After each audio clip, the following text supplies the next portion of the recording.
everybody, this is cabin 4200. This is a partial obstructed ocean view. And as you see, it's like a wall of glass. It's almost like having a balcony, guys, except, well, you can't open it and get out there. Even if you could, there's, well, not too much to see anyway. But what a lot of light that lets in, even though there is some obstruction with the lifeboat. So let's move back here so you can see here's your bed, which is in its king configuration. You can separate them to be two twins. The only power at the head of the bed is USB that's on either of the lamps. Love the picture. Across from the bed here on the other side, we have a TV.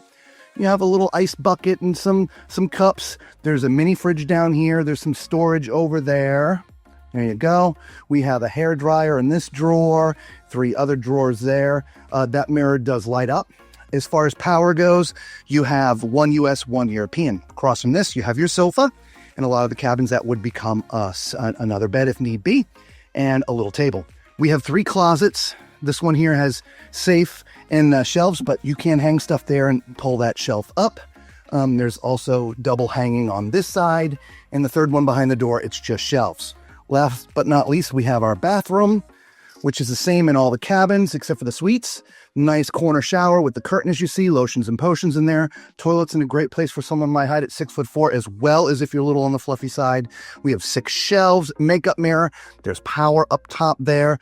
There's also some storage down underneath the single basin solid surface sink. So there you go. There's your picturesque, partially obstructed ocean view. Let us know if that would bother you. I kind of like it. I kind of like the big glass wall.